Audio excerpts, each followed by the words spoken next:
হিন্দু ধর্মের রীতি অনুযায়ী প্রতি বছর চন্দ্র আষাঢ়ের শুক্লাপক্ষের দ্বিতীয় তিথিতে শুরু হয় রথযাত্রা। মঙ্গলবার সকালে মানিকগঞ্জ কালীবাড়ি মন্দিরে সঙ্গীত, মন্ত্রপাঠ ও আরতির মধ্য দিয়ে শুরু হয় রথযাত্রার আনুষ্ঠানিকতা। রথযাত্রা উপলক্ষে সপ্তাহব্যাপী মেলার আয়োজন করা হয়েছে। আজ আপনাদেরকে সাথে নিয়ে ঘুরে আসব মানিকগঞ্জের ঐতিহ্যবাহী রথের মেলায়। জানবো কী কী পাওয়া যাচ্ছে সেই মেলাতে। সো হ্যালো এভরিওয়ান, আসসালামু আলাইকুম। আমি Fatema Farin, welcome to my new another blog. আজ আমি, আমার যা আর আমার ননদ আমরা তিনজন মিলে বের হয়েছি রথের মেলার উদ্দেশ্যে। ভাবলাম যেহেতু মানিকগঞ্জের ঐতিহ্যবাহী একটি মেলা, তাই ভিডিওটি সবার সাথে শেয়ার করি। আমার বাসা থেকে খুব একটা দূরত্ব নয়, মাত্র 10 মিনিটের মধ্যে আমরা পৌঁছে গেলাম শ্রী শ্রী আনন্দময়ী কালীবাড়ি মানিকগঞ্জ। এখানেই শুরু হয়েছে মানিকগঞ্জের ঐতিহ্যবাহী রথের মেলা। এই জায়গাটার লোকেশন অনেকেই হয়তো বুঝতে পেরেছেন, আর যারা চিনেন না তাদের জন্য বলছি, এটা হচ্ছে মানিকগঞ্জ টাউন, তৃপ্তি প্লাজার ঠিক পিছন সাইডে। গেট দিয়ে ঢোকার আগেই চোখে পড়ল রাস্তার ধারে এই ছোট্ট একটি মাটির দোকান। এই দোকানটা কিন্তু সারা বছরই থাকে, মেলা উপলক্ষে বসেনি। আর এই দোকানটাতে মাটির তৈরি অনেক রকমের জিনিসপত্র পাওয়া যায়। যাই হোক, এবার আমরা মেলার ভেতরে ঢুকবো আর দেখব সেখানে কি কি পাওয়া যাচ্ছে। তো মেলায় ঢুকতেই প্রথমেই খাবারের দোকানগুলোই চোখে পড়লো। আর এই মেলাটা খুবই ছোট্ট মেলা, অনেকটা বড় নয়। আর গেটের পাশেই যেহেতু দোকানপাট বসেছে, দেখতেই পাচ্ছেন এখানে অনেক রকমের খেলনা, কসমেটিক্স, আবার দেশি পেয়ারা এবং পিস ফলও উঠেছে, যেহেতু এখন এই সব কিছুরই সিজন চলছে। আর পাশেই একটা আঙ্কেল হাতে ছাপ দেওয়ার জন্য রং নিয়ে বসেছে। এগুলো ছোটোবেলায় আমরা অনেক অনেক দিয়েছি, বাট বড় হওয়ার পর আর দেওয়া হয়নি। এরপর আমরা ভেতরে ঢুকেই প্রথমে চোখে পড়লো বিশাল বড় একটা মন্দির। তো এটা অনেক বড় একটা মন্দির, আমি এর আগে দেখিনি, ভেতরে কখনোই আসা হয়নি। তো এখন এসে দেখলাম বিশাল বড় জায়গা নিয়ে এই মন্দিরটা রয়েছে। আর এই মন্দিরের উঠানেই কিন্তু এই মেলার আয়োজন করা হয়েছে। তো মেলার ভেতরে ঢুকলেই তো আগেই চোখে পড়ে যে কসমেটিক্সের দোকান। তো আমি ভাবলাম যে আগে কসমেটিক্সের দোকানে না গিয়ে এই মাটির তৈরি জিনিসপত্রের দোকানটা দেখে যাই। মাটির তৈরি জিনিসপত্র আমাদের গ্রাম বাংলার ঐতিহ্যকে ধরে রেখেছে। একটা সময় এর বিলুপ্ত হয়ে গেলেও এখন কিন্তু আবার অনেকটাই দেখা যাচ্ছে মাটির জিনিসপত্র ব্যবহার করতে। এখন অনেকে শখের বশেও মাটির জিনিসপত্র ব্যবহার করে। আর আজকে মাটির দোকানে আমার এই দুটো ফুলদানি অনেক বেশি ভালো লেগেছিল। এখানে নানা রকমের ফল, ফুল এবং সবজি মাটি দিয়ে তৈরি করা হয়েছে এবং সুন্দর ডিজাইন করা হয়েছে। আরও একটি জিনিস আমার চোখে পড়লো, এটা অনেকেই চেনেন কিনা জানি না, এটা হচ্ছে জাতা। এটা দিয়ে তিল ভেতর থেকে শ্বাস বের করা হয় খোসা ছাড়িয়ে। তো এটা ছোটোবেলায় আমি অনেক দেখেছি, বাট এখানে এটা পাওয়া যাবে আমি ভাবতেই পারিনি। যাই হোক, এখানে একটা লোক বসে বসে কাগজ কাটছিল। তো প্রথমে তাকে দেখে আমি বুঝতে পারিনি, পরে ভাবলাম যে সে হয়তো ঝালমুড়ি খাওয়ার জন্য কাগজ কাটছে। তো এখানেই ঢুকতেই আমার চোখে পড়লো হরেক রকমের খাবারের জিনিসপত্র। এগুলো খুবই মুখরোচক খাবার। আর এগুলো হয়তো ছোট বড় সবাই খেতে অনেক পছন্দ করে, যদিও এখন আর চিনি খাই না বলে এগুলো খাওয়া হয় না, বাট একটা সময় অনেক খেয়েছি। আমার কিন্তু খুবই পছন্দের খাবার এগুলো। তারই পাশে দেখা যাচ্ছে মহিলাদের বিভিন্ন সাজসজ্জার সামগ্রী। এখানে টিপের এত রকমের আইটেম ছিল, মানে কোনটা ছেড়ে কোনটা দেখাবো, অনেক অনেক আইটেম ছিল। আর ভাইয়াটা বলছিল এগুলো নাকি ইন্ডিয়ান টিপ। তো টিপগুলো আমার কাছে খুবই ভালো লেগেছিল। আর একটা বক্সের মধ্যে কিন্তু অনেক রকমের টিপস থাকে, মানে অনেক কালারের থাকে, এক কালারের নয়। আর ছোট বড় বিভিন্ন সাইজেরই হয়ে থাকে। যেহেতু এটি হিন্দু ধর্মীদের জন্যই বিশেষ করে মেলা, আর তারা তো টিপ পরে, তাই এই মেলায় অনেক কিছুই ছিল হিন্দু ধর্মের ব্যবহার করার জন্য। আমি যেহেতু মুসলমান, তাই আমি এসব সম্পর্কে আপনাদের কোনো ধারণাই দিতে পারবো না। তবে এগুলো হয়তো পুজোর সামগ্রী, পুজোর কাজে ব্যবহার করা যায়। আমি এগুলোর নামও বলতে পারছি না, তাই আপনাদেরকে পরিচয় করে দিতেও পারছি না। তবে যারা চিনবার তারা হয়তো অবশ্যই চিনতে পেরেছেন। এই মুহূর্তে কে কে মানিকগঞ্জ থেকে আমার এই ভিডিওটি দেখছেন অবশ্যই কমেন্ট করে জানাবেন, কারণ আমার বাসাও মানিকগঞ্জ, আমি মানিকগঞ্জের মেয়ে এবং মানিকগঞ্জেরই বউ। এই দোকানের এত এত জিনিসপত্রের মধ্যে আমার কাছে এই কাজলদানিটা খুবই ভালো লেগেছে। তো আমার যেহেতু এখন প্রয়োজন নেই তাই কিনতে পারলাম না, বাট আমার কাছে খুবই সুন্দর লেগেছে এই কাজলদানিটা। এই মেলার মধ্যে আরও আছে নানা রকমের কসমেটিক্সের জিনিসপত্র, আর এগুলো কিন্তু মেয়েদেরই বেশিরভাগ। মেলা যেহেতু কসমেটিক্সের দোকান তো অবশ্যই থাকবে, চুড়ি, কানের দুল, আরও কত রকমের আইটেম যেখানে ছিল সেটা বলে শেষ করা যাবে না। আর আমার কাছে যেটা সবথেকে বেশি ভালো লেগেছে, এই মেলাতে অন্যান্য মেলার তুলনায় জিনিসপত্রের দাম অনেকটাই কম, যার জন্য আমিও অনেক জিনিসপত্র মেলা থেকে কিনে নিয়ে এসেছি। তো আপনারাও কিন্তু চাইলে অবশ্যই মেলায় ঘুরে আসতে পারেন আর আপনাদের পছন্দের পণ্যটি কিনে নিতে পারেন।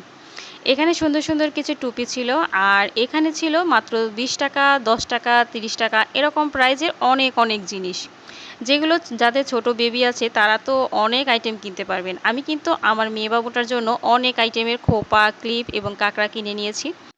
এই মেলার প্রধান আকর্ষণ হচ্ছে এই সব দোকানগুলো। এখানে সংসারের নানা প্রয়োজনীয় অনেক রকম জিনিসপত্রই পাওয়া যায়, যেগুলোর হয়তো আধুনিক বাচ্চারা নামও বলতে পারবে না। এখানে রুটিওয়ালার ফিরা থেকে শুরু করে বেলুন, নানা রকম জিনিসপত্রই আছে, সব কিছুর নাম হয়তো আমি ডিটেলসে বলে দিতে পারবো না। তো প্রথমে আমার চোখে পড়লো এই চুরির আলনাটা। এর আগে আমি একটা আলনা কিনেছিলাম, আলনার পাট পাট খোলা যায়, তবে এই আঙ্কেলটা বলছিল এই পাটটা খুলবে না। খুবই সুন্দর এবং চমৎকার দেখতে, বাট দামটা একটু বেশি মনে হয়েছে আমার কাছে। এটা ওরা 180 টাকা চাচ্ছিল আমার কাছে। যাই হোক, দামাদামি করলে হয়তো কিছুটা কমে আনা যেত। তো এখানে হামান দিস্তা ছিল কাঠের, নানা রকম সাইজের, ছোট বড় মাঝারি, এবং বাঁশের তৈরি চালা, কুলা, ডালা এবং বাঁশের এই যে পাখাটা দেখতে পাচ্ছেন এটাও কিন্তু অনেক সুন্দর ছিল, আর এগুলো কিন্তু অনেক টেকসই হয়। আমি প্রায় 2 বছর আগে এরকম একটি পাখা কিনে এনেছিলাম, আর সেটা আমার বাসায় এখনও আছে। আর এই যে বেতের তৈরি কাঁথা, আর এটাকে কি বলে, শের সম্ভবত, আমি জানি না। যাই হোক, যদি ভুল হয় সবাই ক্ষমা করে দিবেন, আমি এটার নাম সঠিক মনে করতে পারছি না। আর সুন্দর সুন্দর হাত পাখা, চালা, এবং এই পাশের দোকানটাতে আবার দা, বটি, ছুরি, কাঁচি অনেক কিছুই ছিল। এখানে সংসারে প্রয়োজনীয় বলতে পারেন অনেক রকমের আইটেম ছিল, যেটার আর কি চোখের সামনে দেখে হয়তো অনেকেই নাম বলতে পারবেন।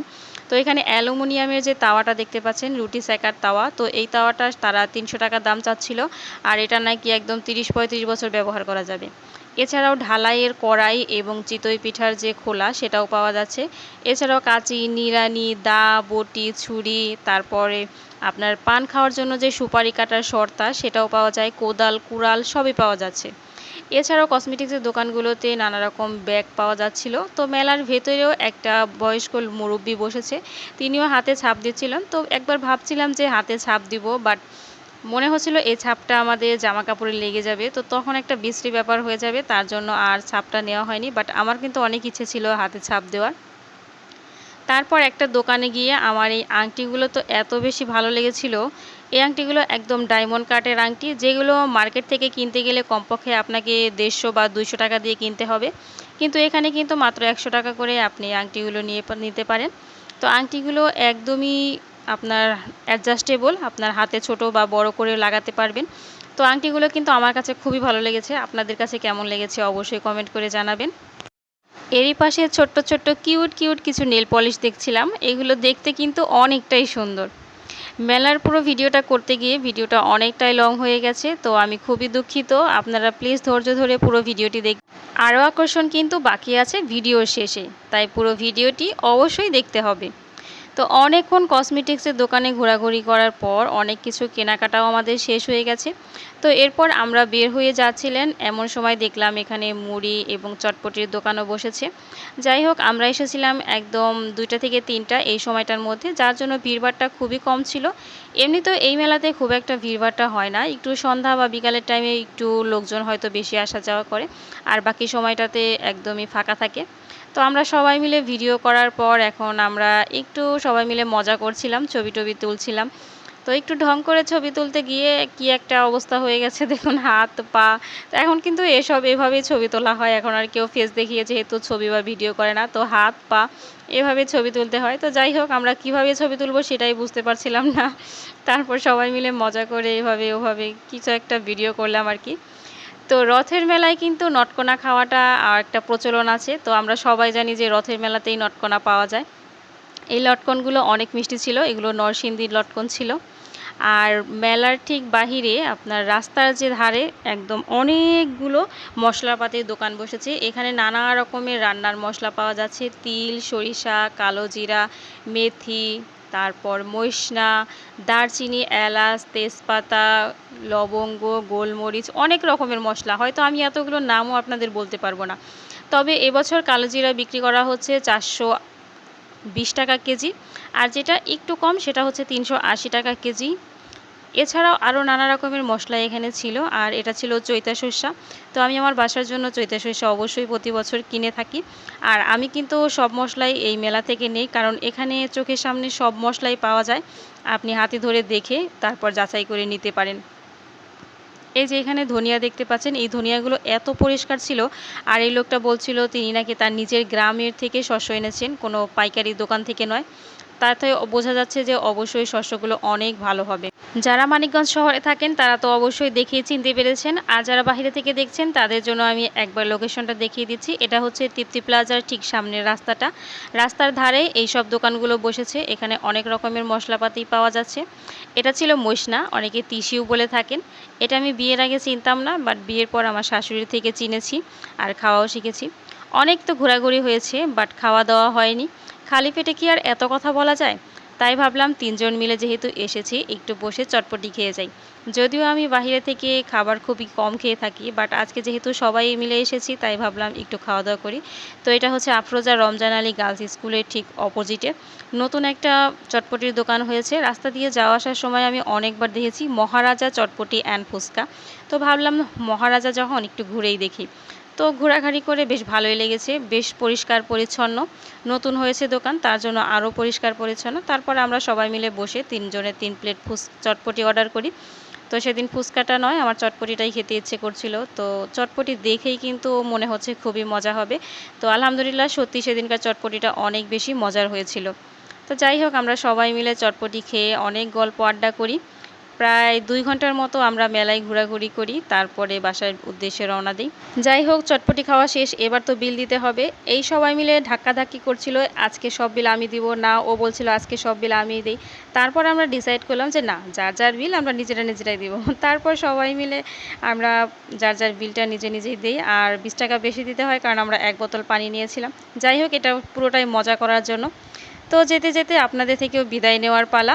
ভিডিওটি ভালো লাগলে অবশ্যই লাইক, কমেন্ট, শেয়ার করতে কিন্তু ভুলবেন না। সবাইকে এই মেলায় ঘুরে যাওয়ার আমন্ত্রণ জানিয়ে আজকের মতো আমি এখানে বিদায় নিচ্ছি। সবাই ভালো থাকবেন, সুস্থ থাকবেন। আল্লাহ হাফিজ।